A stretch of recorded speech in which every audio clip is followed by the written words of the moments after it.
Good morning, everyone, and thanks for joining us today for another episode of NFTV.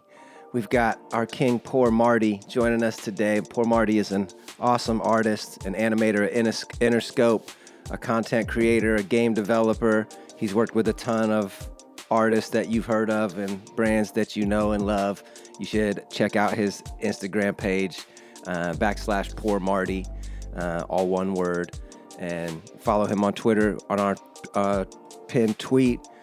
We got a thread going with all of his links and everything in there to check out. The first time he joined us was like episode 2 or 3, and he was a wonderful pop-in guest that was super creative, and I knew as soon as we talked to him for like 20 minutes, I was like, I'm definitely going to get Marty back on if he'll come and talk to us. And I was very pumped that he did agree to come and join us today. So King Marty, without further ado, my king, thanks for joining us, and I'm pumped to talk to you today. You're very creative, and it was super fun going through all of your stuff, and I spent an hour going through your Instagram. I went to every page that you have. I went all over your website, and you're incredibly creative, my man. You do it all, and like your work is awesome. It seems like when you find something you like, you go in as hard as anyone. And so, like, we can get into everything you're doing, but like something that really hit me was the 3D pen. I was like, is that a soldering? What is that thing? So I'm excited to hear all about that. And thanks so much for joining us today, King. Oh man, thank you. Thank you so much for inviting me. I tend to be mostly a wallflower, a little fly on the wall in a lot of these on the internet. But when I find or hear something that I can actually share about, I tend to like just go a little nutty. But yeah, I like sharing, but I tend to be on the more quiet side I until knew as soon as MDF, Michael Finney, is a frequent guest on here, was like, Mhm. he was like, come on, man, tell him what you're doing, and like to get you to tell us more. And then once you started talking, I was like, damn, this guy's doing everything, and like the VTubing and the animation. So like, I'd love to get like started on like maybe if just tell us a little bit about your background. Like, did you go to school? Are you self-taught? Where are you from? And like kind of give us like a TLDR on your career and whatever you'd like to tell us, Oh please. man, uh, it's like a jagged line. So I did go to school. I went to school for animation. I went to the Art Institute. I don't even think I don't know, is Art Institute altogether gone, or it might be the school that I went to was gone. I don't know, Uh-huh. but I went to the Art Institute in Philly, and I studied 3D. I was kind of a generalist in 3D, so I kind of just learned my what I graduated with was a character modeling demo reel, right? Okay. So characters was kind of my thing, but when I graduated, I got a job at this little game studio. It was cool. People were great, but it was in the middle of nowhere, and it was only like 3 people. It was a super tiny game studio, Mm-hmm. and that kind of sent me away from 3D, and I actually quit 3D for about it was almost 10 years. I didn't get back into 3D. Like I graduated in 2009. I Mm-hmm. don't think I got back into doing any type of 3D until like 2017. Mm-hmm. So it was a little while. But in the meantime, I got into doing music videos and short films, and focused a lot on visual effects and editing. So I was kind of like a mixed bag. And I had Right. a good foundation in like software because I did the 3D animation. So I kind of, like my background is a super mixed bag, and because I was really good at um, doing 3D, like my focus was 3D modeling, so I had a good sense of like spatial awareness, I guess. I Mm-hmm. don't know what you would call it, but I could make things in 3D really well. Mm-hmm. So I always told people that like all I needed was clay. I can make anything, right? Like actual clay. Yeah. So um, that eventually led me into like toy making, and I saw this dude, this Asian guy. His name is Sango. He did. I just happened to find his his videos on YouTube, and he makes the craziest 3D sculptures with a 3D pen, and that kind of inspired me to get into the 3D pen. But there was that was pretty much how I got into like the sculpting and working with the 3D pen. Very cool. Yeah, but that's kind of like the like I come from a pretty mixed bag of experience. It seems like you probably have experience in like, a wide range of software applications that today it really pays dividends on that may not have in 2017, 2018, 2019, because there wasn't a lot of 3D artists. There wasn't a lot of people, at least that I saw. I've been following Beeple since 2009, 10-ish on Twitter. Right. And like watching him pump stuff, there wasn't a ton of people really, working in cinema or whatever. What programs were you using, and what do you currently use for 3D modeling, or what did you use? So when I was in school, I was trained on 3D Studio Max, Mm-hmm. and that was probably the best software I had ever used. Right. Mm-hmm. Um, I was doing stuff. I was doing like particle effects. I was able to like control like the particle stuff. Like if I would have like stayed with 3D Studio Max, I'd be doing some crazy particle stuff now, right? But after quitting and getting into like I use Cinema 4D now, and I Right. can't like I don't like I only know how to model. Like I was a super dope rigger. Like I know how to like rig my characters up to pose Right. them and to animate them. I How did tough some was that super. switching programs? How long ago did you switch, and what was that like? Was that stressful on you? Because I can't imagine that. I can't. So I can't imagine. right, it was insane. So I um Like, do I my hotkeys switched with. transfer or no? And Oh man, it was very stressful because I stopped 3D for I don't know how long, but then as soon as I got back, I had to not only get my bearings, but I also had to learn Cinema 4D Wow. because Yeah. Yeah. yeah, so it, So it you had like a was fresh entry in then, pretty much. yeah, yeah, That's fun. yeah. So like as I'm going through and I'm seeing what all you're doing, what is like it says animator at Interscope. Can you tell us a little bit about what that role is? And from what I could gather, it's like you're pretty much just working with artists and creating animations for them, whether that be music videos or clips or just small Yeah. pieces, whatever that is. How'd you get into that? And like tell me like maybe about some pieces, because I went through and I was looking at some of your pieces and like I'm scrolling, I'm like, damn, this is heat, damn, this was heat. And then I got to like the Eminem one and I was like, oh my gosh, my guy, like you got some super heat on your Instagram page. And that's /POORMARTY, anybody listening.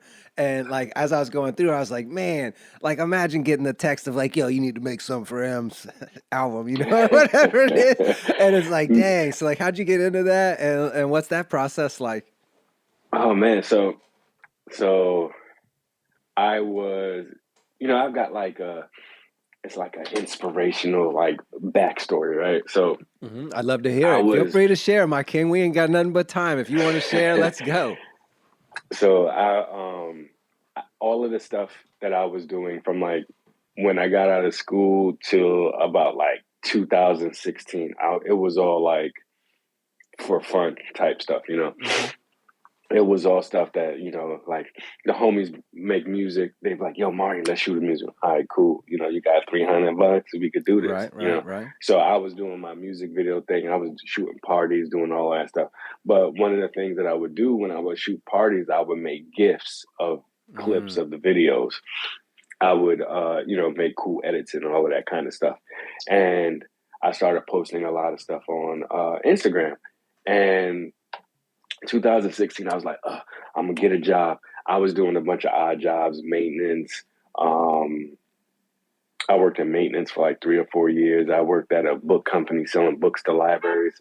It felt like I was like selling salt to a slug type of thing, right? But Right. but I was doing a bunch of odd jobs. But 2016, I was like, I'm gonna get a job. I'm not doing none of this. random work stuff. So I was like, let me, get my portfolio together. Let me get all of this shit together so that I can actually like have, um, I can enter the actual like animation design, music work, workforce. And I ended up getting a job at SiriusXM, right?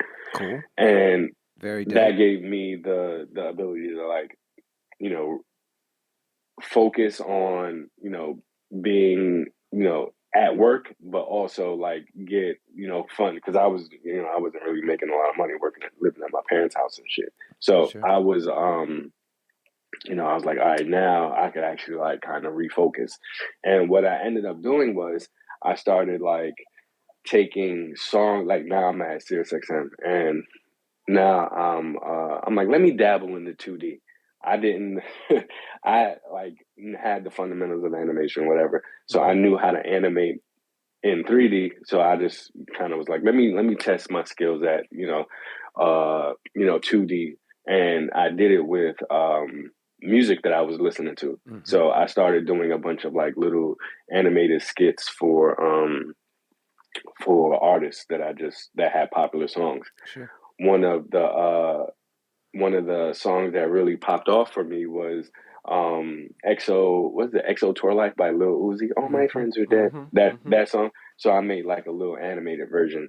And the digital team at Atlantic, they got wind of it and they actually got me to do some stuff with them. So I did a bunch of work with Atlantic, and then as time went on, I was still doing that work, doing some stuff with Atlantic while I was working at SiriusXM. So as I got super deep. A lot of my early content on Instagram is all 2D animated artwork for songs that were coming out. So I was working with a bunch of labels. Like as I did more stuff with Atlantic, RCA came around. I did some stuff with Republic, so I was able to get more work. And as I got more work, so I forget who it was from which I forget his name. I know who it was, but he reached out to me and connected me with somebody at Interscope, and that started a relationship. So I started like they put me on contract. They were like, all right, we don't want the 2D stuff. Can you animate these covers? So first I was doing like 2D stuff on covers, and then they were like, nah, we just want you to animate the cover. So that's when I got like super deep in like cutting up pictures and animating pictures in After Effects and stuff. Yeah, so that kind of led to like after I started doing more work with Interscope, they were like, all right, so what we got to do to get you full time? And in 2018, yeah, summer 2018, I actually left SiriusXM and went full time with Interscope. And awesome. Man, that's so fire. You went everywhere. You touched all the bases before you went full time at Interscope. That's awesome. And was that a fit content wise, or was it the people that pulled you away? What was it that got you to go over to Interscope and after you're seeing so much work? It's crazy. So I actually work from home. I actually don't. When I first started, I was working from home, but I only spoke to one person at the label. So, and I work with the LA team. So I actually like being like I live in Jersey, so I'm basically like six borough New York. So I don't actually go into the label in the city. I work, strictly remote with the team in LA.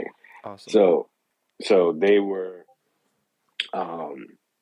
so what got me to leave was like I got to work from home, and I was, being remote, and I didn't have to like deal with, any of that stuff, being in the office anymore. Yeah. Being at SiriusXM, I was kind of like, I was on the digital team at SiriusXM, and like,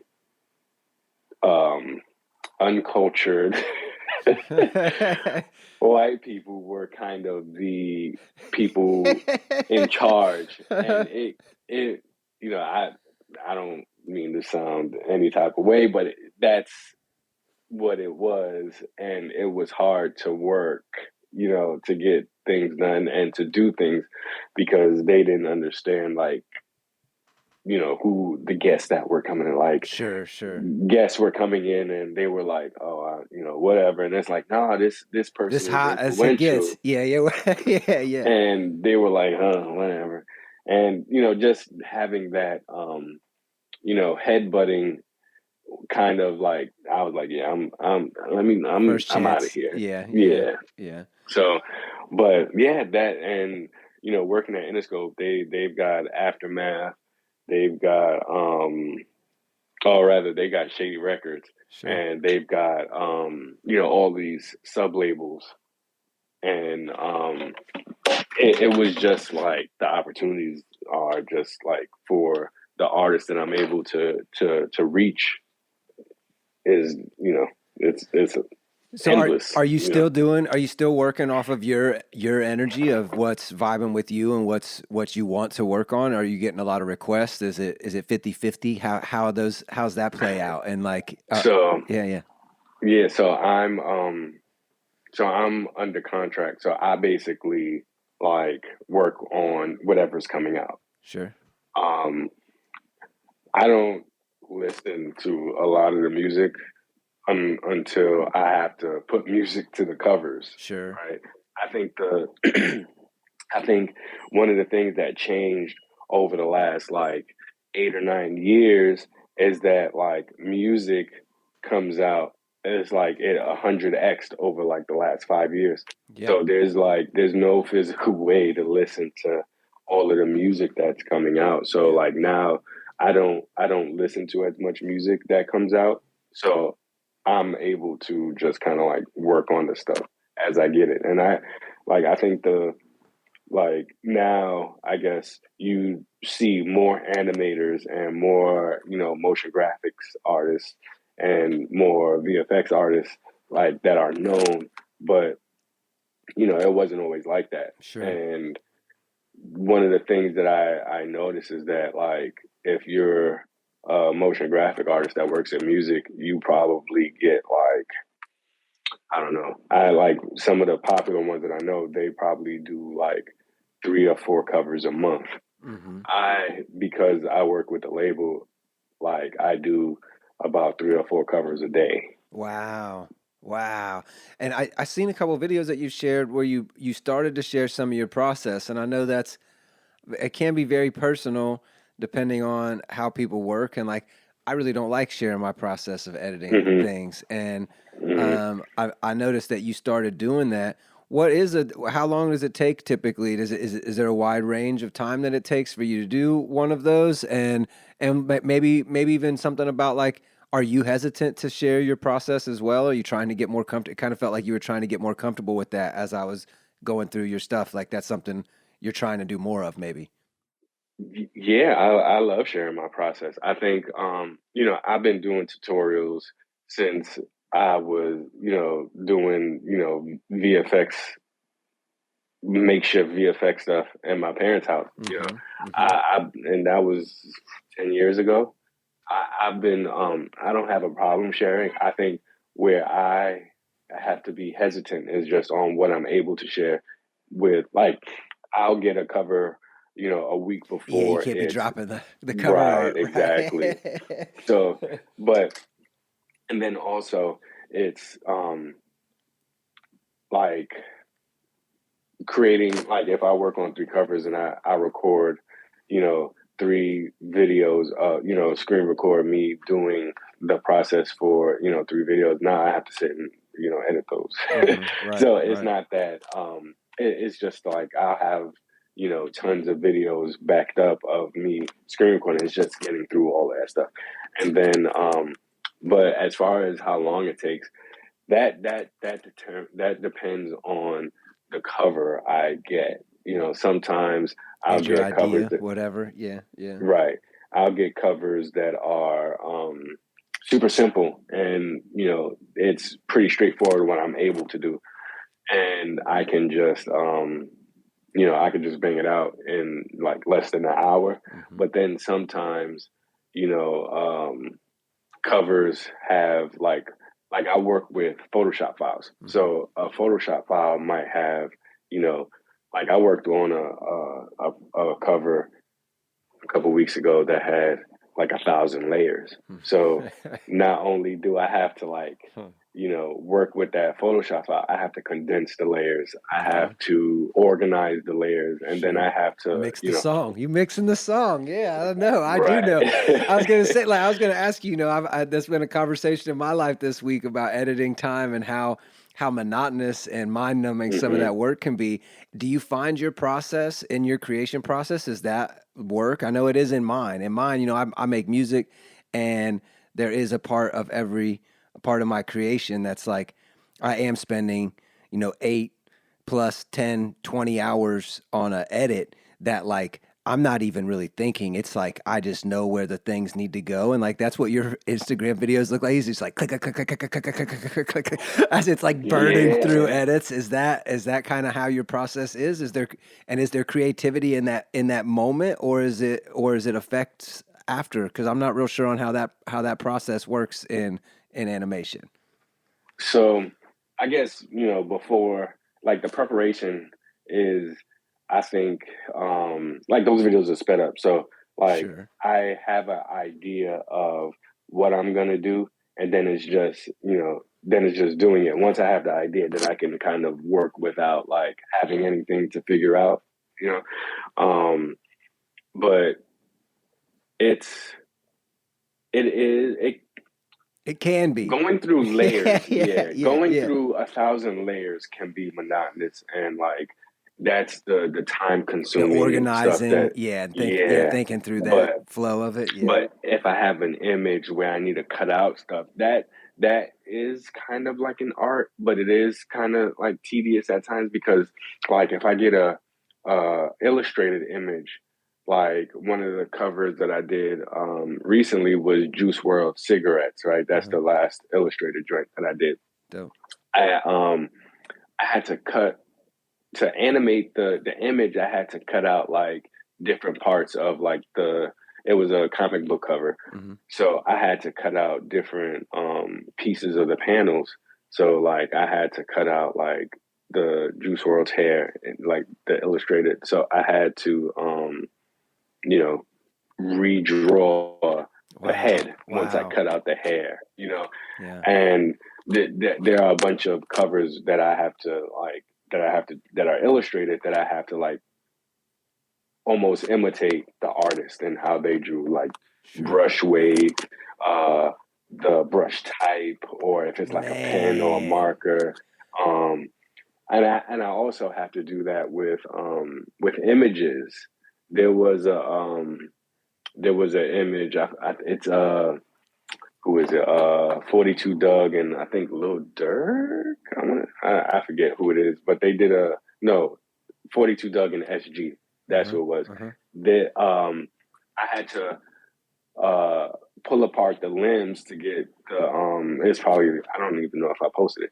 It's I had to cut out parts of the body, and then I had to paint in the empty spaces. So sometimes it's like I can use parts of the image to fill in space. Sometimes I have to paint in. So it's kind of Mm. like it's art. It takes artistic skill, but it's also kind of like, you know, just cutting and Sure, pasting. sure. That's like that's what I'm like thinking through. I usually don't have a lot of conversations about my process, and this week I did have quite a few, and it really got me thinking of like it's interesting how the idea at the beginning, you know, you don't even think about how long it's going to take. You're just like, "Ooh, got the idea. Uh-huh. I know what I'm doing now." And then you dive in and like you're on your way to that place and like sometimes you don't even know how long that journey is. You know, like you made the Yeah. decision and it's like, well, I'm going to wherever that destination is. And do you find yourself like making choices early that like you're having a scrap, or are you working on some pieces that take you 2 weeks that you're fitting in here and there because they're longer, bigger pieces for you? Or are you trying to keep all of your projects smaller and more time constraint? So absolutely under time constraints. So I don't work on anything that would take me 2 weeks now, but that's also because I've uh I don't want to say perfected, but I've got my process down Hmm. so that even if I do something complicated or if I'm doing something that normally would take more time, I'm able to do things more rapidly because I've been doing it for the last almost 5 years now. You know what I mean? Yeah, Like when I yeah. first got started, it would take me like days, maybe a week to do a cover. Now that same cover, it would take me 45 minutes, you Oh know? yeah, yeah. Man, Um, go ahead. yeah. Sorry. No. I don't know what I was about to say. You continue. So you take the animation, and then I see you getting your hands dirty out here IRL heavy, and it looks like you're always playing with clays. You got your 3D pen. Has that something you've always done since you were a kid? That like is that what led you into animation and stuff, or is this like it was the animation and 3D stuff? Then did it come IRL post being Yeah. in the computer? Yeah. You know, I grew up in the 90s and early 2000s, you know, Mm-hmm. so Mm-hmm. I was outside, Yeah, me too. more than I Me too, played my ball. king. Yes, yes, yeah. I played ball, so the digital stuff didn't really come about until I got my job at SiriusXM. So like Uh-huh, 2016 is when I kind of hung up all being outside uh-huh, when I had to like, actually start working. sure. So um no, like when I got into clay and sculpting, that was strictly because of the 3D work that I did. Mm, I have a bunch of failed 3D prints that I did with like I have a 3D printer and what I noticed was that I was like, I want to do this by hand. Like working with a stylist or even like, I'm a 3D modeler. I like box modeling. So I'm a pixel pusher. So I'll just move vertices around in 3D. I was like, I'm good at that, but I mm-hmm, want to do it, with my hands. So went and got clay and I was like, oh, I like this, mm-hmm. and yeah, I have a bunch of like little toy things that like little toy sculptures that I made like, and I got into reproducing them. So I have the molds Oh, fire. Are and you about to like manufacture and try to package and sell them and all? You gonna do like collection? so I did that Oh, and but this is pre Web3, right? So okay. it wasn't really a like I have more I guess, quote unquote, influence and eyes on the things that I'm doing now than I did, you know, before quarantine. So Sure. I like that stuff is I'm bringing it back, right? But like one of the things that I did, if you like check out if you I don't know if you saw it on the website where I had something called like the paradox box, right? And it was Yeah, I did. basically it was the sweater, it was some stickers, it was the physical toy that I sculpted that I had Mm-hmm. Fire toys. Yeah, you I got a was couple of them, the TV heads. Yeah. reproducing, yeah. What are those And called? What do you call those? I called them sad boys, Okay. but like Okay. if anybody sees any of the stuff I've been working on recently, I have like this character Poor Boy. The sad boys were the inspiration for Poor Boys, Cool. right? But that was um that was where I kind of got the inspiration for all this stuff. But yeah, making the like working in 3D actually got me more so interested in like working with my hands. Huh. Uh, you know, I love how into 3D stuff you are, and like it feels like people are either really into 3D or they're not. And like you are in it so much so of like even the V tubing thing is what I was like so pumped to talk to you about your knowledge there of you know what you're hip to the suits, you got the software, you're doing Hmm. broadcasts with it, and this just seems so next to me. It seems like that's where we're going. Epic.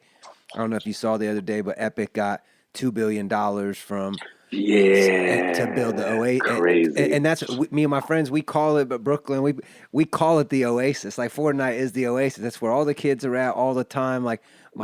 my 8-year-old godson he got a PlayStation for Christmas. He got every game, and I kept telling his dad, I was like, "Dog, you don't have to buy all them games." And he's like, "Nah, I'm getting the games for me." I was like, "Okay, as long as the games are for you, dog, because Fortnite is free and nobody's beating that." And I'm like, he could be Spider-Man in Fortnite, and that's all the kids are gravitating towards that, and that really feels like where the energy is these digital 3D items, digital avatars, digital characters, and now we're talking about the metaverse every day, and here you are with a 3D avatar you're controlling in that world. Everybody in the NFT space is talking about doing stuff like that, and you're actually doing it today. Yeah. There's 30 collections that are saying this is what you're going to be able to do. Well, you have your avatar, and I'd love to hear about like creating that avatar and like maybe how you even got into that. Was it just something you saw somebody do it and you're like, that's what I'm doing next, or was this something that you heard about early and like maybe now it's just becoming affordable for people to own suits and capture equipment? Anything, wherever you'd like to start, because I really don't even know where to start asking my king.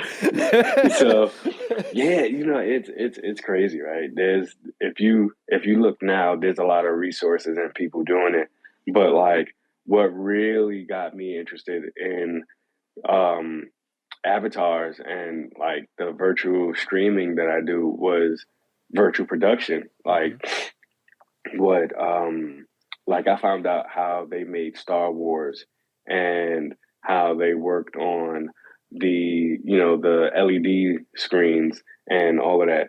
And one of the things that like a lot of this stuff I got into like just like as quarantine was started. I needed, I was already home, but not everybody's home. Hmm. And I needed like something to get into, and one of the things that I had stumbled upon, like what I wanted to do was make like a variety show. I have a whole lot of videos on my YouTube channel that are Hmm. private that you can't see anymore. I've I been making noticed. I thought, skits. did you just start privatizing them? Because we could No, talk about that later. I swear I saw more content before, but then, but we'll get that later. I got that. I got that yeah, question written down. So keep going. I yeah. don't want to I, interrupt you. I've been making videos on YouTube since 2009. Can't find none of it, but I one of my goals was to like finally get back into all of that stuff. Hmm. I have I have um I have about 12 hand puppets.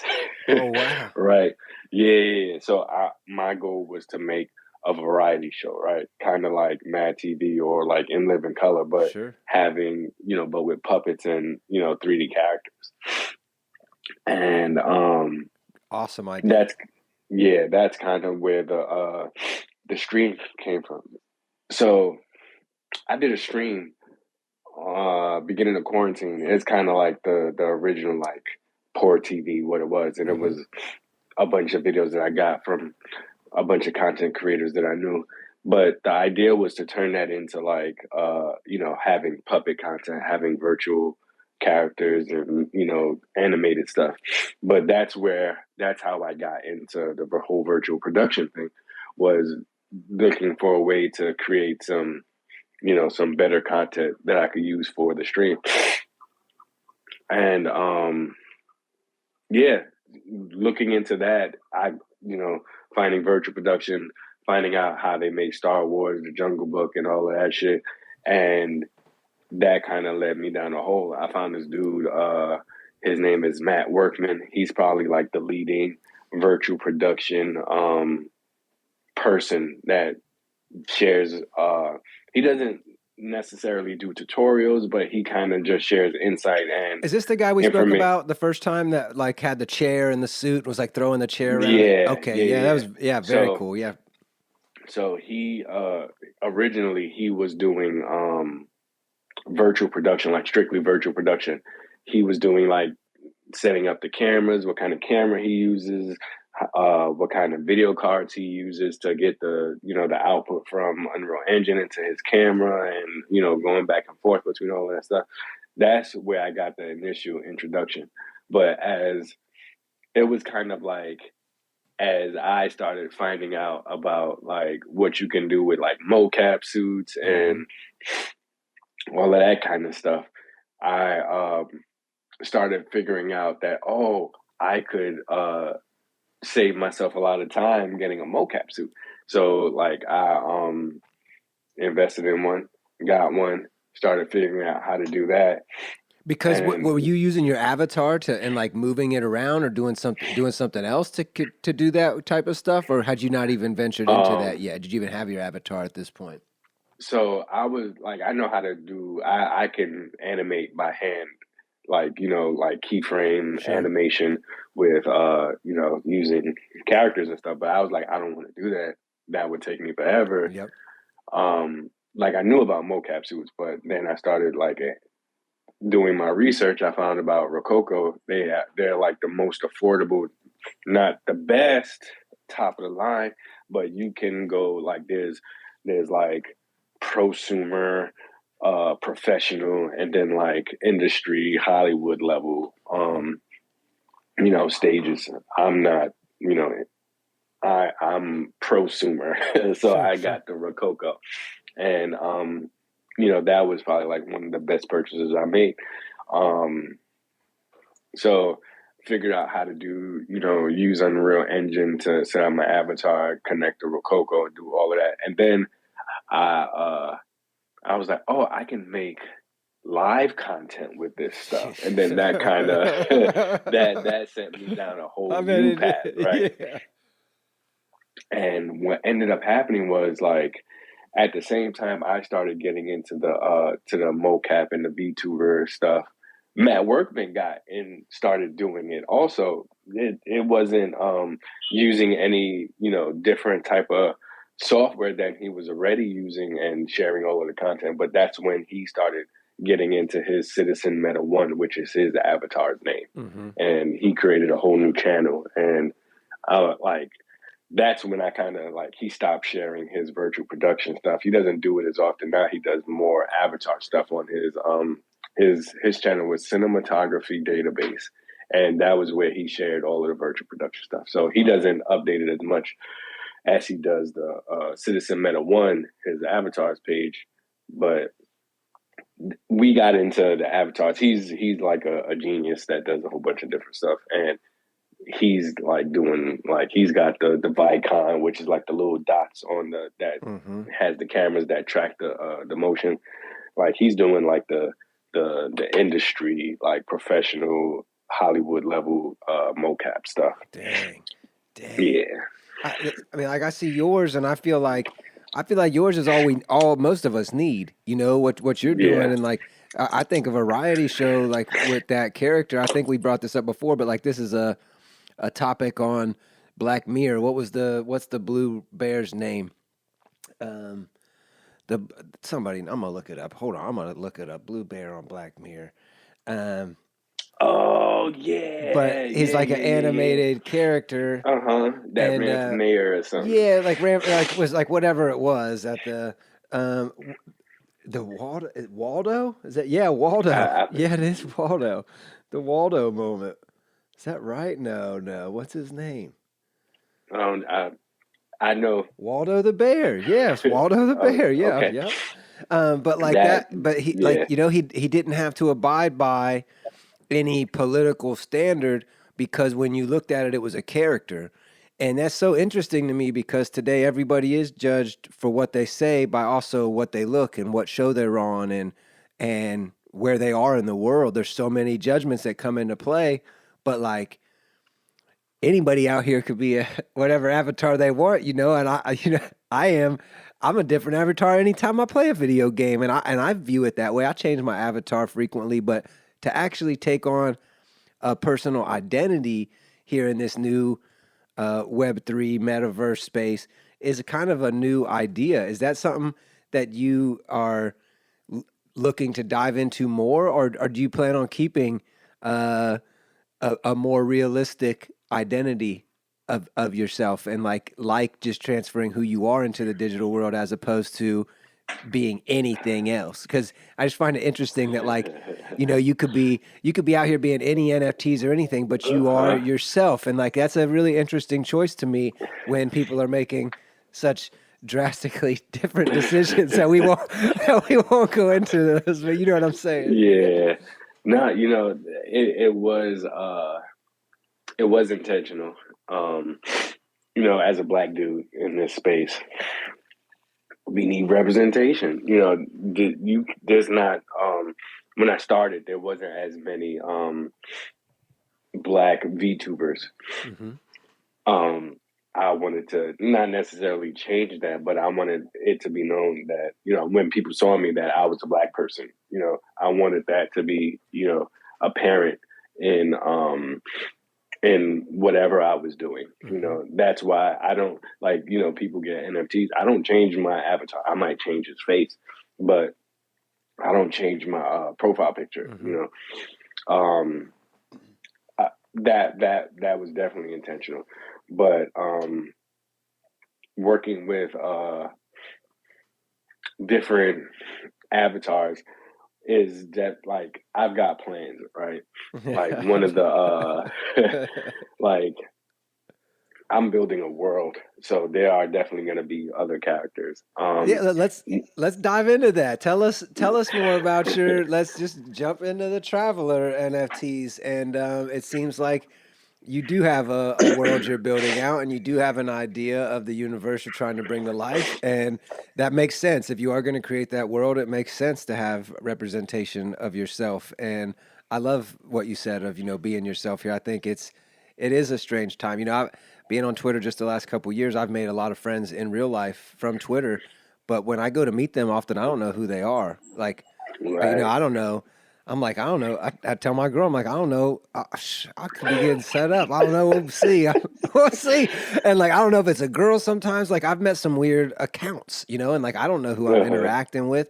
But I do think it is important to have uh, some clarity of who you are, unless you're, Hmm. completely a non-life. So I like Right. that you're making a real decision on I'm going to be myself here, and I'm not showing up as some new identity. And it seems like you even your first NFT, your 3D NFT, the Traveler NFT is a beautiful render, and I think there's 10 of them. You have it on Rarible and on OpenSea. I posted a link. It's in our pinned tweet thread. You can just go down from our pinned tweet and see it right in here. But tell us more about your NFT and your ideas for your project that you're rolling out. Yeah. So, I'm probably like I'm building everything myself, right? So my process is more it's slower, but it's also like I'm giving people access to the the different aspects of production, right? We I'm most people build projects and it's like a team of people that are doing a bunch of different things. Not many people give access. It's kind of like you just get the pudding at the end. I'm showing you the process in making the pudding. So the Travelers is kind of the entry into the world that I've been building. And the Travelers, I'd call it like my Star Trek or my own personal Star Wars. It's the universe that all of the characters and the assets that belong in this world. Right. The Hmm. Travelers was the first Traveler was Marty. Actually, in the once I actually start producing the series, Marty is gonna get a different name. Like that's like my avatar is playing the part of somebody in the world. So he's gonna get a name for like the character. The actual character is gonna have a different name for the show, but it's gonna be me. But it's just gonna be So it's Marty in the metaverse playing a character. exactly. I love that. Yes, yes, yes, you yes. This is great. Yes. you know so it's um it's so it's just a larger world that I'm building.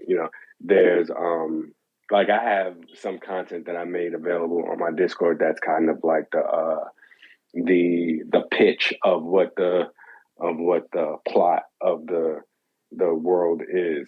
Mm-hmm. Like yeah, there's a lot of different things going on. There's some stuff that needs to be updated because I've been working on it. It looks like you've been doing a But lot of work on it, and I did check out your Discord. That was what I was going to ask you about. If maybe it looked like you're kind of making Discord your content hub, and you were putting everything in Discord and trying to focus your whole community there, and that's something new, I think, for creators to be doing. You know, we've always had websites and, you know, whatever else, wherever else we're sending people to, like where our main thing is of content or whatever, like whether it's your YouTube or Spotify, and like you're telling people as a creator to come to your Discord. That's pretty interesting, and how you're kind of structuring your community, which is, I guess, a Web3 kind of priority now.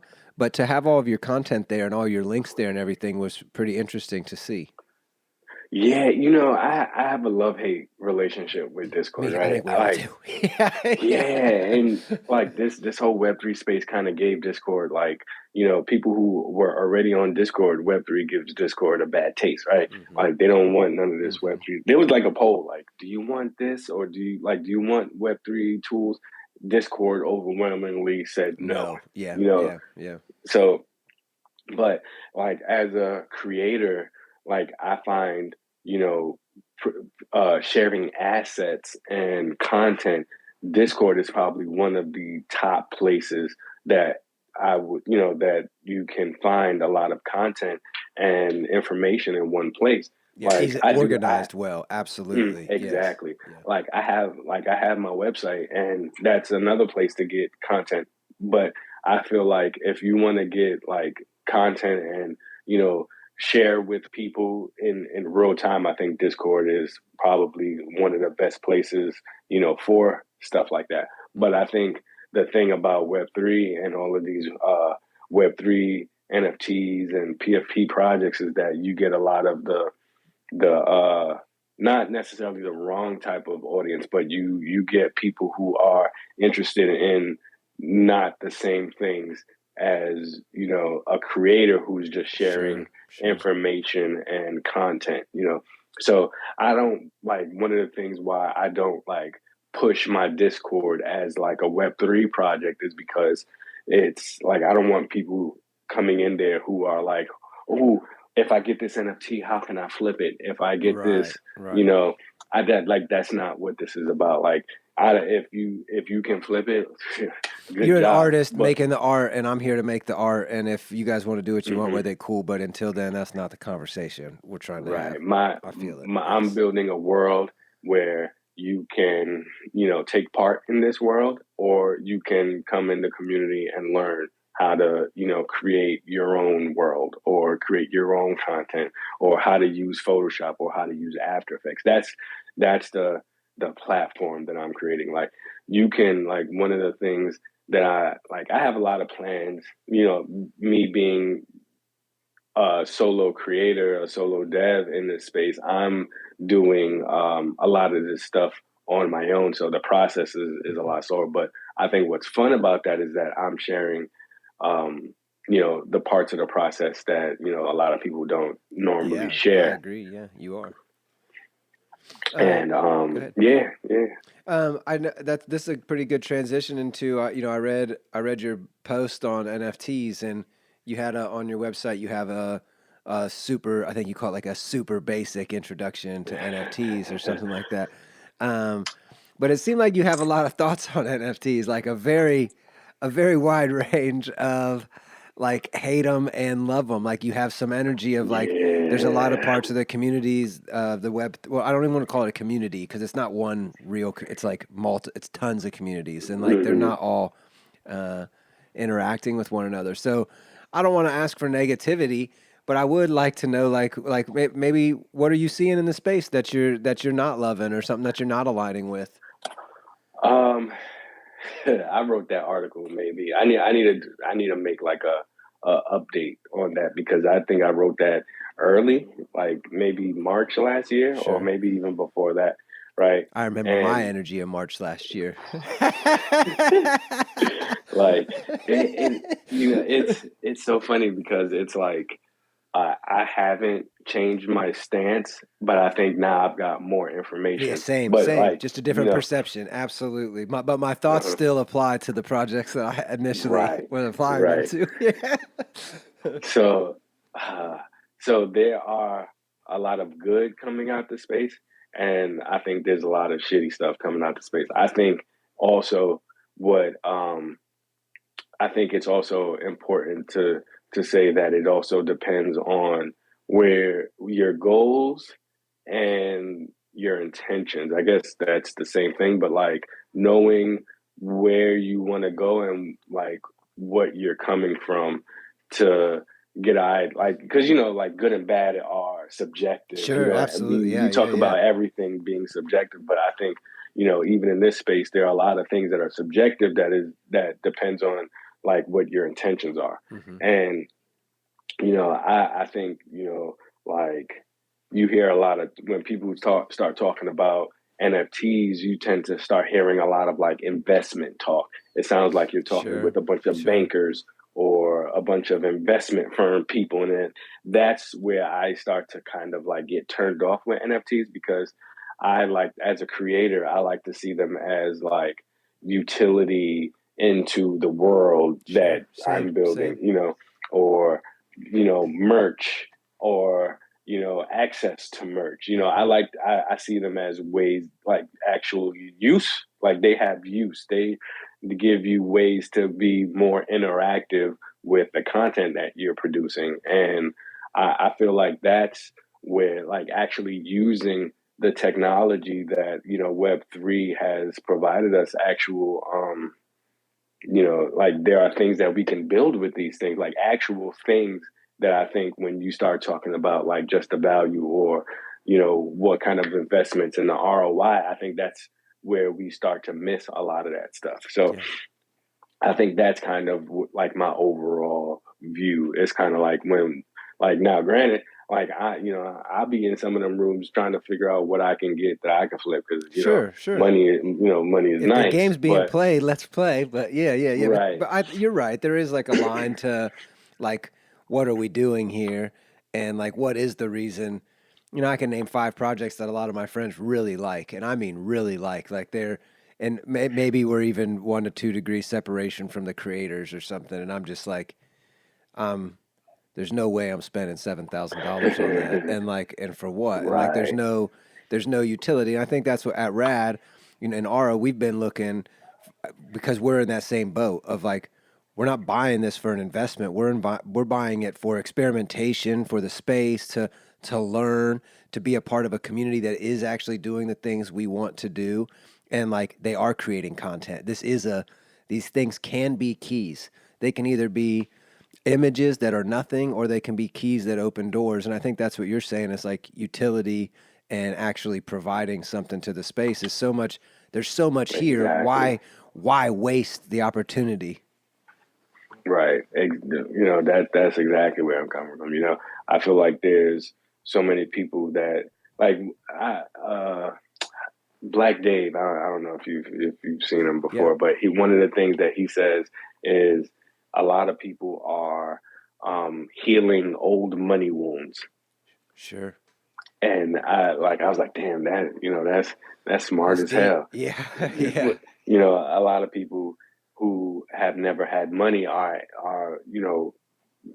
getting money now, and it's like I can't be mad at that. I've made some money flipping NFTs, and I think that it is there, but I think ignoring the technology and what it can do is kind of silly. Yeah. So that's why when I make things, I'm not necessarily a technical creator, but I do enjoy the technical side of a lot of the stuff that I work with, and why I enjoy like this Web3 space, being able to incorporate it, like that's why Unreal getting into the metaverse is so exciting, because that's almost like I don't have to find workarounds to, like, depending on what tools or whatever they come out with, like I can, build directly in Unreal Engine with my avatar with metaverse Hmm. tools. And Hmm. that's when it, shit is going to get really exciting. But ignoring them tools that, Web3 has provided is silly,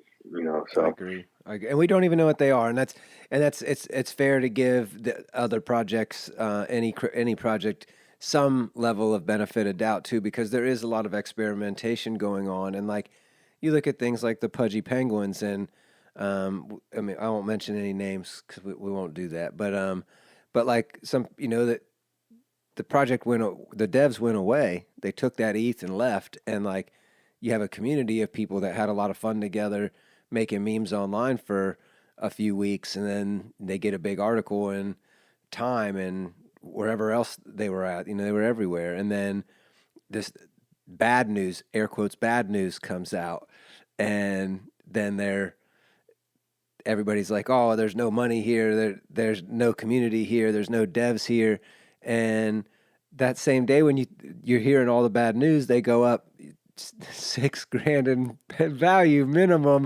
and it's like, what are these things? And like, there is some interesting aspect of like, I, I don't have to have the right words to say today for what that is, and nor does it need perfectly explained today.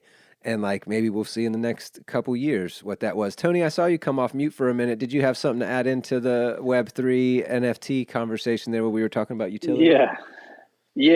No, I mean, it's really kind of more of a comment and just echoing just a little bit more of how the dynamics have evolved in the space, and that a lot of people who were early in Bitcoin were building it because they were believers in where it would go, and it was very you couldn't even trade it broadly early on. Oh yeah, I was buying And in so other countries. Yeah, for sure. Couldn't do much with it. Yeah. so it wasn't like people's mindset was like, I'm going to buy this and flip it and make a bunch of money. It was, I believe this is a new foundational technology for the future of the internet and the world generally. And then this mentality crept in kind of 2017, I think, in the ICO boom, where you could literally put your money in anything and it would flip and make money. And so like you could 5x your money in a day, and everybody was a genius, and it felt really good, and that like established in people's minds that there was, if you got into crypto you would make money. And then everybody got a reality check in crypto winter, and a lot of people got wrecked, and then they got mad at crypto, and but people kept building, right? And that's when we were building too. In the middle, we started building an NFT platform before NFTs even existed in 2017, and then of course, like as we're launching it, the market gets wrecked, but we kept building, and then you get into NFTs, and everybody starts to see the same dynamics. There's a bunch of projects going out, people are flipping them and making money, and losing sight really of the underlying technology. They just think that like, oh, if I put money into something and I flip it, then I'm going to make money. And so as more and more things launch, and there's more and more garbage out there, and timing wise, we even just had somebody comment in our Discord, which is why it's kind of funny in this conversation. But it's like, if you buy in at the wrong time, and it's unfortunate timing, that doesn't mean that like it's like it's over. It just means that this mentality has been built into people's minds that if they put money into something up only, and then it should flip, and they should multiply their money in like a matter of days or weeks. And that's I think that's like a thing that the NFT community has to come together, and the crypto community. Come on, Marty knows what's up. He said, Yeah, that's the unfortunate mind state, right? Where like it sucks, especially for people who are building, who are building something that isn't value based, but entertainment based, right? Sure. Like I look at NFTs as, like you were saying before, like they can be accessed into, they can be used as a key They could be like, I've been dropping wearables. That's Yep. it has use. And even the wearables that I've been dropping have been, they're part of the larger world that I'm building. Like NFTs can have, storytelling. And I think that when people buy things and they're like, oh, like y'all said, up only, like, nah, like this is access into this world. Like you can, like, not only do you get access into the world, but you also get access into the process. You get Yep. access to the assets that I've been, that I've been building with, that I've been using. That, like, as I make all of this stuff, I create a lot of things that I'm giving people access Well, to. Like, I completely agree with everything you're saying, and I think it's important to point out too that like you have your Poor Bucks token. And just because there was all the yes, shitty ICOs in 2017 doesn't mean that the model is broken. It means that the intention, like you said previously, Marty, may have been faulty from jump.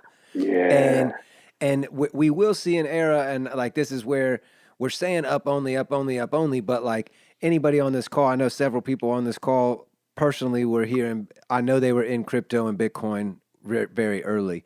And like I remember a time when Coin Market Cap only had like 7 coins, like, and then it kept growing, and then it was 25 coins, and then it was like, oh shit, there's 30 coins. I got to go to page 2 to see this token I just bought. And I'm laughing to myself like, well, what am I doing behind this token that's on page 2? This is 2012, or 2013.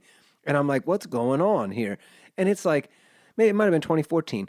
But like there's just began to be a ton of tokens that who knew if they were going to have value or not.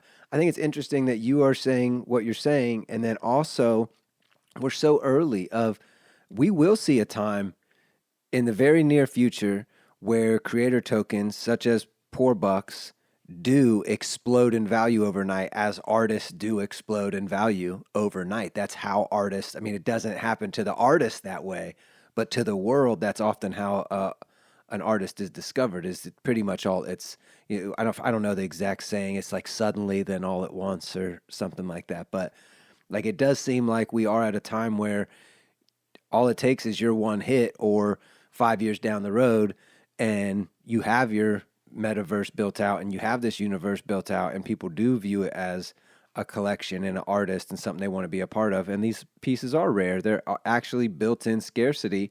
And we will see a time, I think, when like a creator's token will be up only. And like, I don't think this is going to be a hype cycle that stops anytime soon because we're actually seeing people win. So if we're seeing people hit these home runs, then, kids are sitting at home or whoever's sitting at home thinking, I want that home run too. And as long as people are seeing that and have that energy, I think we'll keep seeing evolutions of that. But I'd love to know more about what your Poor Bucks token is used for, Marty, and maybe like what the plans are for it in your universe. Is it going to be? I know right now it's like if you have so many tokens, you had different access levels. Could you tell us something about that and maybe where the token is available currently? yeah. Um, so I created Poor Bucks to give people, you know, as a creator, you get like people who always watch your stuff or people who are always sharing. And I wanted to create a way, well, finding social tokens, I figured it as a way to reward like the loyal fans or the audience that always comes back. And Mm-hmm. what I've kind of been turning it into is a way to gamify interactions and Mm-hmm. gamify, uh, entertainment, right?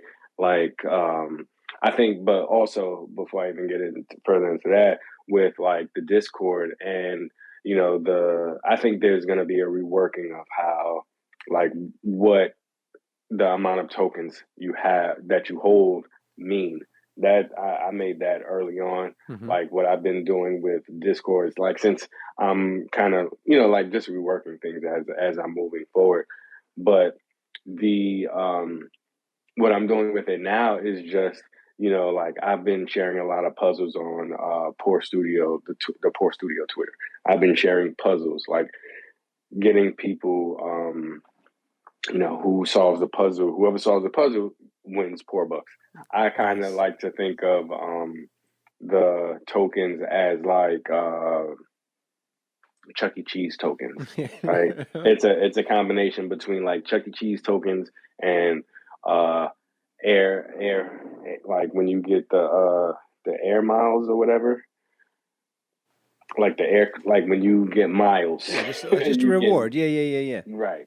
So it's kind of like a cross between those where you can use it to play games and interactive content and stuff like that, but you can also use it for rewards for other things. Cool. So that's kind of the idea, but also also rewarding people for being active and doing helping the community grow. Right. So that's kind of where the idea for $4 came about. But like as far as the world goes, I think there's gonna be ways to use it with a lot of the things that I'll be working on in the future. What's cool is that like I used Mintgate, right? And you can create event tickets with social tokens or even NFTs if you want. And using $4 IRL is kind of going to be like the really exciting part. But yeah. How do you, what's that? Can you tell us more about that? What's that? What's that mean? So right, so I do a lot of interactive content, right? So like I've been building in the Unreal, and I'm working on IRL interactive stuff. So like I have a Connect, I have a bunch of Vive trackers, and Like I'm through doing Twitch or YouTube Live and like have like in person. Okay. In person interactive stuff.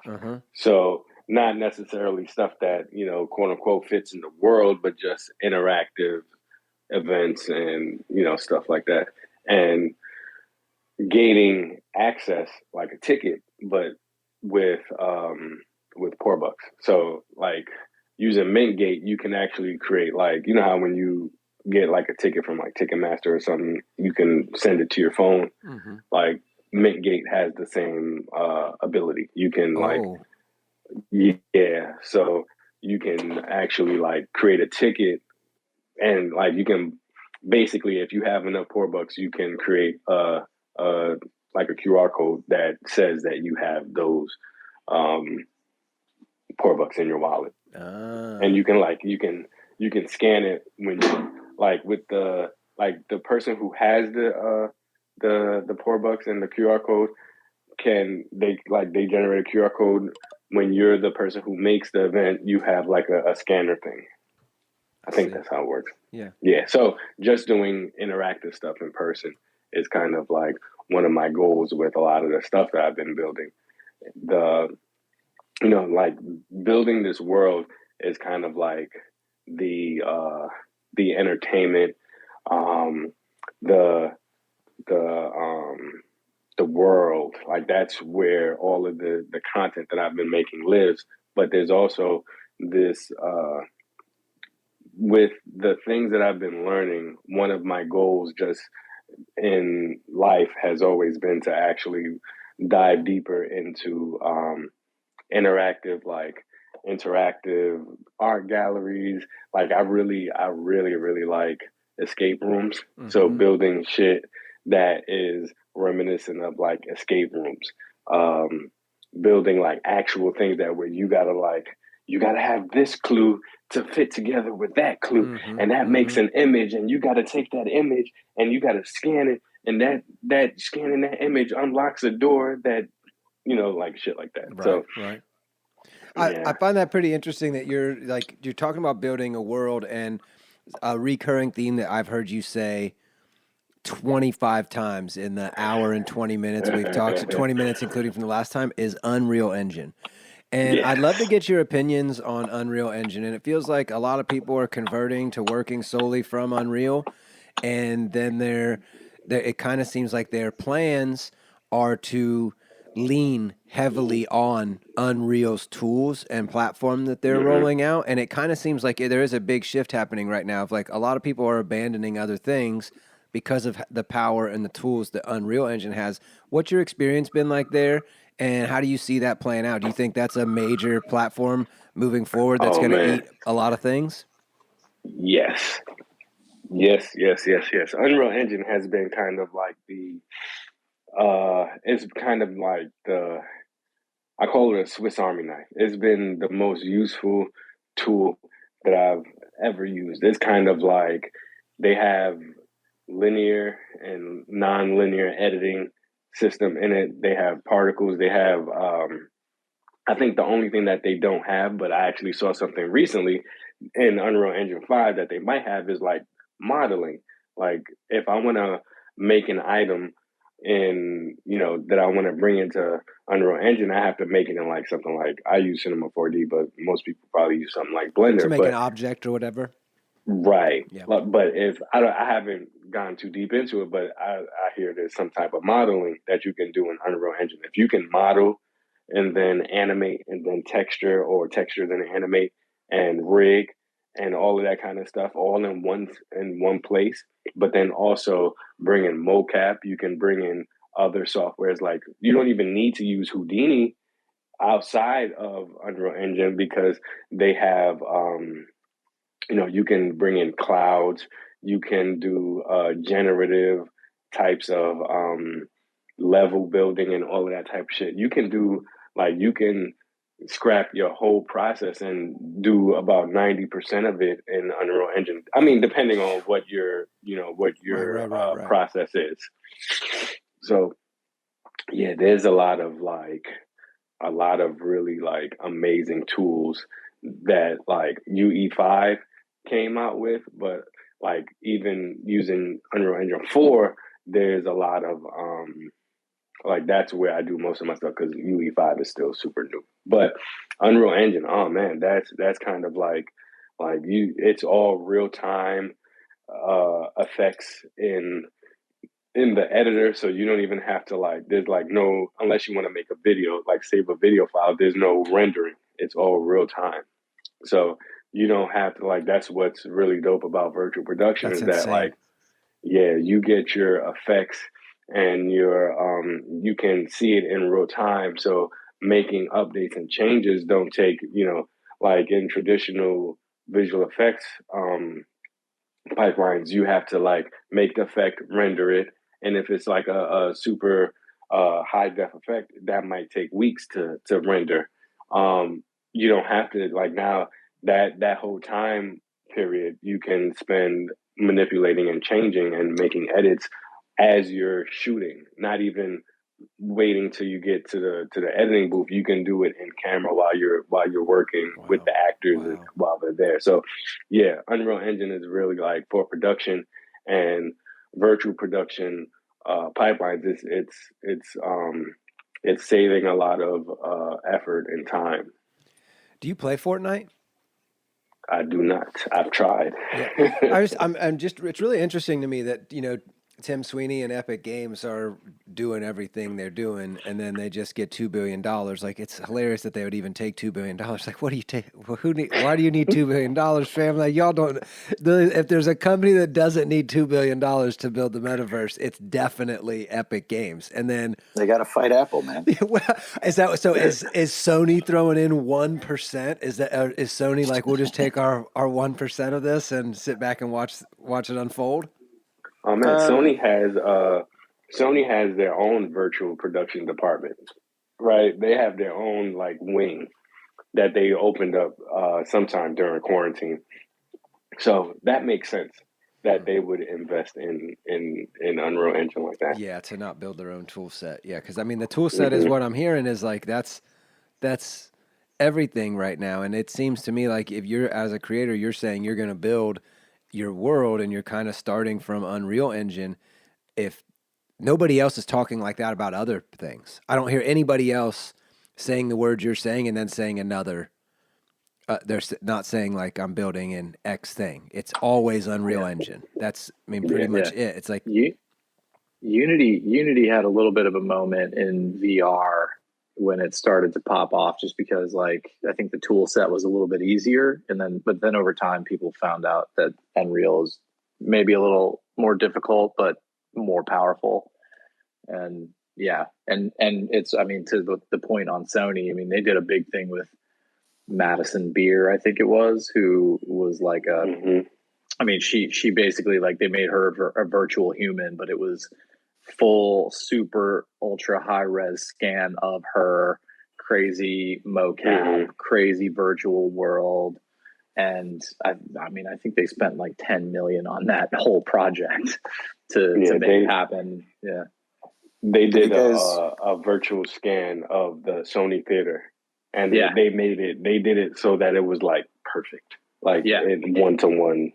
Yeah, it's insane level of quality and production that went into it. And I mean, they put 10 or whatever million into that whole thing.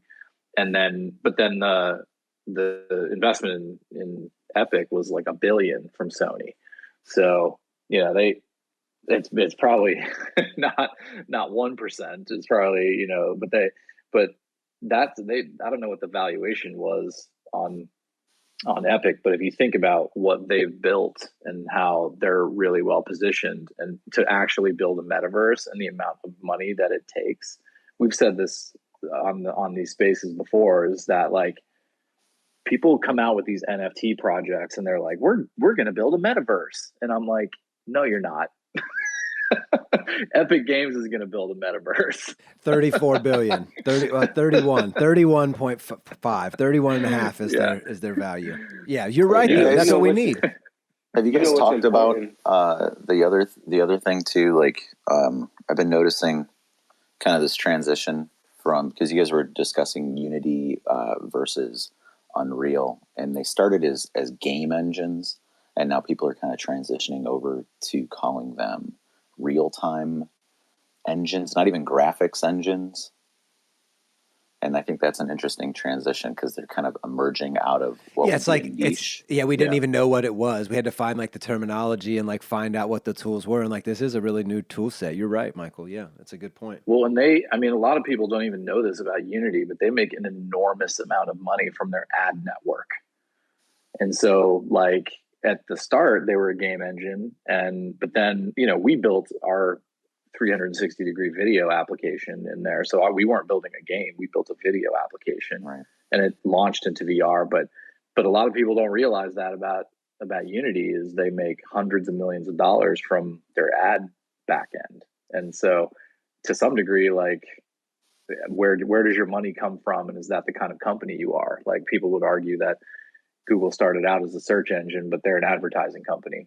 100%. And same thing now is starting to emerge with the game engines. It's like they're finding where there's large streams of revenue, and people still, to your point though, people still consider them as game engines, but that shift is happening so rapidly.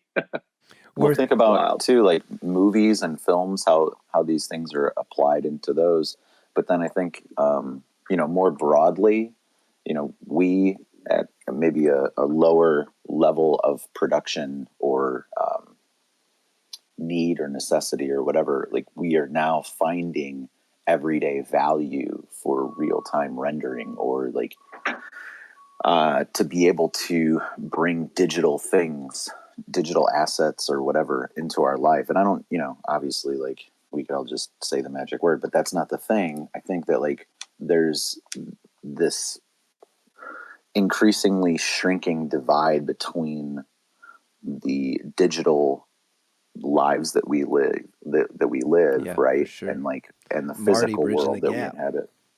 Well, I went to this event last night. Yeah, Marty is bridging the gap, and like I've, you know, been talking to him and watching what he's doing for over a year now, I think. But like, I went to this event last night, and it was like an NFT gallery, right? And then they had replicated the environment inside of crypto voxels, and then they were broadcasting the people hanging out in crypto voxels, that environment, on a screen into the actual gallery. But then they had television screens built into the CryptoVoxel space that were broadcasting live video feeds of the real physical gallery into crypto. Dude, it was like I stared at it for a minute and I was tripping the fuck out, dude, because it was just like, holy shit. There's literally there is no gap now. Like, they were staring at us and we were staring at them, but then like I'm staring at the people that I'm like I'm turning my head and looking, and then these people are looking, and it's just like, it's nuts. It really did kind of like throw me for a second. That was the first time I've had that happen in a while. That's interesting.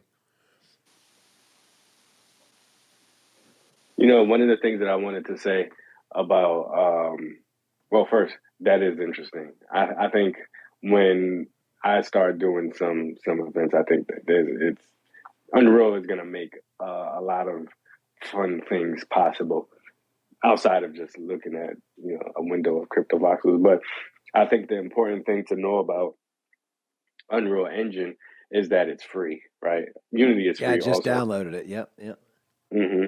Like that shit is free, and this valuation keeps it that way. You know what I mean? Right. Those investments, I think, you know, keep it as being free, and they get to learn and build out and keep us talking about it. And when I looked that up, it's interesting to note today that Tencent owns 40% of Epic Games, so that $31.5 billion valuation, based on the $2 billion input by Karik and Sony that we got the news on yesterday, the day before, and then 40% of that is China, Tencent, which is pretty interesting considering metaverse. Yeah, build. it's amazing how much. Yeah, how much is it? 40%. Tencent owns 40% of Epic Games. That's insane. Insane. I didn't know that till just now. That's the reaction I was expecting from you guys. I was expecting you to be like, "What, 40%?" Because I didn't know that either. That's a lot. Yeah, I got a question in my DM from Favored. Shoot. Can I? Yeah, please. Absolutely. They say, can you speak on your experience as a solo dev and how you find your clients? Would you choose to work in a studio setting? So I've probably been a solo dev for over maybe like 2 years now. Like I was actually building in Unity for a little while. I think Unity is probably easier to build apps in than Unreal. Like, I haven't built in Unity, nor have I built an app in Unreal yet, but it's been maybe like 2.5 years since I built in Unity, like built an app. But I'd say that most of my time as a solo dev has been research and experimenting. A lot of the stuff that I build in real time, so not like Unreal like real time, but I build so that people can see as I'm building the things that I'm going through. I think that my time as a solo dev has mostly just been experimenting and sharing the things that I actually share, and is kind of like the experiments that I'm figuring out. And a lot of the stuff is you know, just trial and error, and that's kind of what my solo dev experience has been. Like, there are things, like, I tend to just experiment with the things that I'm interested in. I haven't really I haven't taken like an assignment from anybody to build anything. It's all been like me trying to figure out the best ways to use virtual production and all of the tools that go along with it into building the things that I'm, you know, trying to build with the world and all of that. And would I choose to work in a studio? If I can do it on my time, but you know, I don't know if that's even like a thing working from, you know, in a studio at the way you want to do it. So like, I think I would, because I think that, you know, all of the, like, I guess my answer would be yes, I would. But I think that the only reason I would is to get experience from other, be around people with, varying levels of experience, because I work Marty. from home and, I don't, the people I see are on the internet. So yeah, what's up, Michael? Dude, you're a very prolific producer. Like you turn out stuff all the time. Agreed. Like, not only just on your project, but like in your professional life too. So what are you using? To like, what's your primary collection in the software suite that you're turning out like your professional work from? If it's not this other stuff, but that's like where you want to go, where are you starting from? So I guess in my everyday work, I use After Effects and Photoshop. That's kind of like my left and right hand. But in my pocket, I've been, I've got Unreal Engine, Substance Painter, Cinema 4D. Those are kind of the main tools that I use to get the content out. But then there's a bunch of other tools I have. Let me look at this thing. Like I use for like my avatars. Like my avatar, like I didn't make them. I use Character Creator. That's software from Reallusion. But they have, it's kind of like Daz Studio, but it costs money. Like for a subscription to the software. And I like them because they have more stylized characters. You can get a different variety of looks. But yeah, that's kind of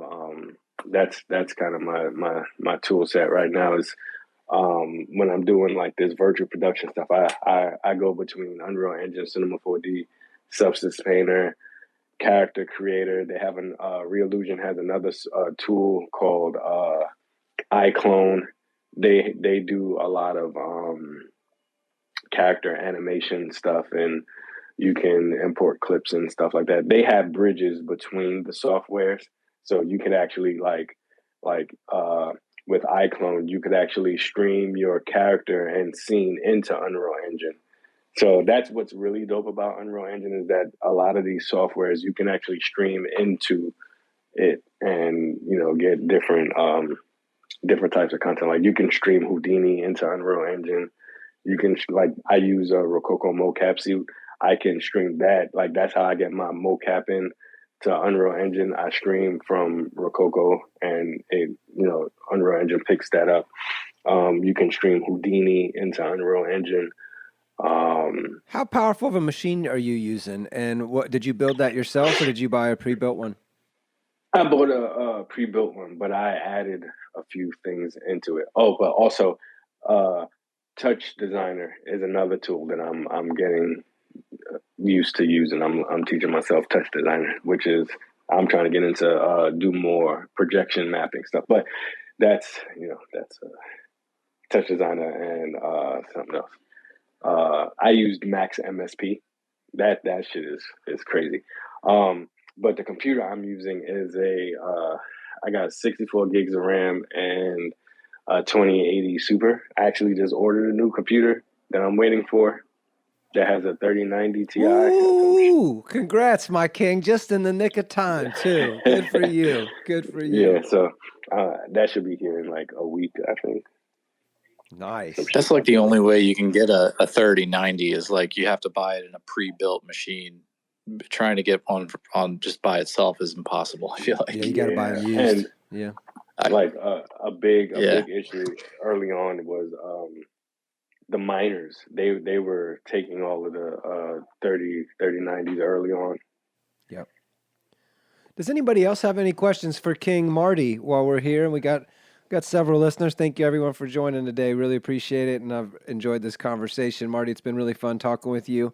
Does anyone else have anything for Marty before we wrap up here? And Marty, one last thing I want to talk about with you before we wrap up, if you still have a few minutes. We told you an hour. We're at an hour 20. Do you have a couple more minutes, or you need to wrap up? Yeah. Let's do it. Cool. We haven't spoke on that 3D pen yet, and I'd love to know um, maybe what that Oh man, is. How is that loading? Is it I need all the details on that. Is it battery yeah. powered? Is it plugged in? What is going on with the 3D Okay, printed pen? the 3D pen actually got me off of using the 3D printer, right? Not because like the 3D printer has its uses. You could do a bunch of stuff, and but the 3D pen, it's kind of like sculpting, but also like uh well rather it's like sculpting in two like in 3D, but also sculpting like with clay. But it's but it's also like building because to Yeah, it make an looked like you were like object placing scaffold, like you were like placing a right, beam and then pick it exactly. up and then place it where you want it. Is that because it's still hot and applicable at that point? How does what's that? What's the whole thing? Like, I'm so interested. I want one right now. Like, I wish I had one Yeah, while you were talking right. about it because I'm so intrigued by it. So the way I look at it, it's literally like building scaffolding and then building kind of like using the scaffolding to put a surface, right? Um, that's kind of like the way I think about it because like you can't just make a 3D shape without anything supporting it. Right. So, but the I like using that because like you can kind of build a lot quicker than the 3D printer, but you could also get more you can do things in real time as opposed to having to wait for a 3D print. Like it has its pluses or minuses from a 3D printer, but Sure, sure. It's like sketching, you know. yeah, yeah. And when I was I was doing some experimenting. I was one of the little sculptures that I made. I used that as a base instead of using like something like aluminum foil. So I made I used a 3D pen to create the foundation. Then I use epoxy clay, so it's like two part. Like you got to mix the two parts, and I use that to kind of get my surface, my final surface that I sanded and got smooth over the 3D pen. So I'm trying to use it as a way to get more creative to make something that's sturdy because once it dries it is it It's is there. hard. Yeah, yeah. Yeah. So yeah, like the 3D pen, oh man, I was having a lot of fun with it. Like when I was building characters, I would sculpt a character and then I was like, I wonder what it would look like if this character had a book bag. So then I just 3D used a 3D pen and just drew a book bag on him. I was able to It's such a iterate crazy something. thought. I just drew a book bag on him. What? Yeah, Like, what did because you do? because it literally is like drawing, but um, and then I was like, he need a hat, so I drew a hat on him. You know, so like the 3D And pen, poof, there's a once you hat. get yeah, exactly, and it only takes once you understand how to you need to have the circumference of the head, and then you need to draw like the brim, and then you need to draw like your support, and then you can work pretty quick once And you on the figure out fifth how to. day, and on the sixth day. No, it only takes a few minutes. No, I know, Like I know. I'm you. just saying, this is just a weird, like, you're just like, I want there to be a hat exists, and then you just wiggle your hand a little bit, and then bam, there's a hat that exists now. Mhm. It's just a weird concept. And so, how's that loaded? Like, what is it like a cartridge? Is it what is No, how do you feed it that? uses the same filament that 3D printer uses. Huh. Yeah. And that So I was have yours corded? the I believe so. I think it has it's you got it, yeah. It has the plug from the outlet. Uh-huh. Huh. And then it has the little slot to put the filament And how much do you get out of when you fill it up, like how long does that last? Does it in. go for a So while? when you load a 3D printer, you get like the spool of filament. So I have spools I don't know, like they're pretty big spools, and so I just kind of clip, I clip a little bit off and I use that, and then so I can go on as long as I have these big giant spools of filament. Well, King Marty, I've really enjoyed talking with you today. It's your process and everything you've created is incredible. And like I told you before, when I was going through your Instagram, I really was blown away by how dynamic of an artist you are. I mean, you're everywhere. You got the digital avatar. You're getting your hands dirty with everything. You're 3D printing. You're drawing stuff. I mean, you really are a very prolific artist, as Michael said earlier. I agree with that, and you're turning out a lot of really high quality work. And it seems like you're doing it in a really quick turnaround. So I'm pumped to see what you do with your Traveler project and how that world builds out, and any way that Rad can add value to what you're doing as you start to build out that animation.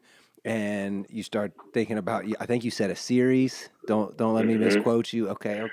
So as you start to roll that out, feel free to keep us in the loop, and we'll do everything we can to add value to your project. Adding, whether that's blasting things back out and retweeting and stuff. But if you ever got anything to promote, feel free to hit us up, and we can schedule you for one of our Friday NFTV chats and get the word out about it. But really appreciate your time today, and appreciate all your work and contributions to the space, and especially your great energy, my king. Is wonderful hanging out with you for an hour and a half. Absolutely. You're what this space aspires to. I agree. Yeah. You're actually in it. You're doing it. I really appreciate it. I don't share as much because of NFT space is crazy, but I appreciate being able to share. So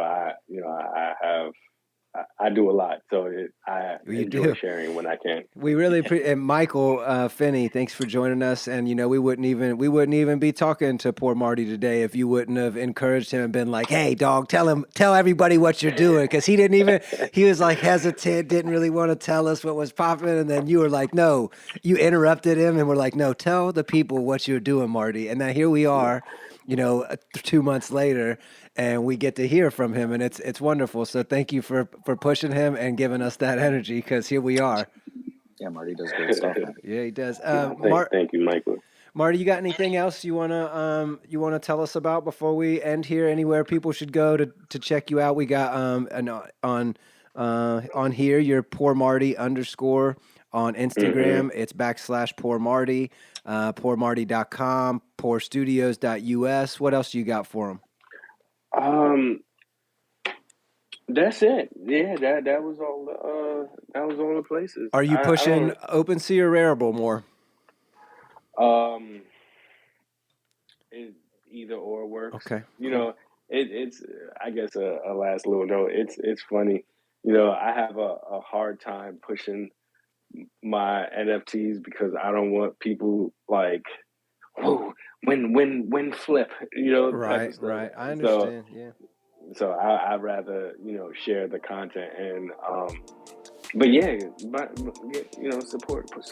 I mean, they're only 0.1, and I mean they're really it's really cool work, and I think your website, everybody can check out your website and see what the details are on that. And your Discord, is your Discord in your bio? I'm trying to see here. Actually, in my bio is my POORMARTY.com. Yeah, and then everything's there though. Everything you can link to from the website. So yeah, I mean. Oh yeah, the Discord it's simple. It's just poor.studio. Okay, cool. Yeah. Well, thank you very much for your time today, King, and it's been our pleasure hearing about your process and the way you're creating everything. And I really look forward to following you. And I follow you on my personal account and Rad, and seeing everything you're doing. And any way we can help, just drop that DM and we'll blast you out to everyone. And don't hesitate to share with us privately if you don't want to share publicly, and maybe we could get it on the timeline for you. But I appreciate that energy of not wanting to, buy my NFT. It's there if they want it. And if you're looking for those links, you can find them in our pinned tweet. Just scroll down. There's a thread of 3 or 4 tweets in there, and we'll put as the podcast gets distributed to Spotify and Apple and rad. We'll get the links up in there so it's all in one location. And y'all follow Marty and keep up with his work. Thanks everyone for joining today. Vanessa, I saw you were here the whole time. I appreciate you. Queen, King Robert, thanks for stopping in, and everyone else that stopped by. It's been a great conversation, and I hope y'all have a wonderful weekend. Marty, my king, thank you so much. Man. No, thank you. Thank y'all for giving me the space. I appreciate you. We appreciate you, King. Absolutely. Anything else, King Tony, before we wrap up? No, that's it. Have a great weekend. All right. That's it. Have a good weekend, everybody. Yeah. See y'all next time. See y'all.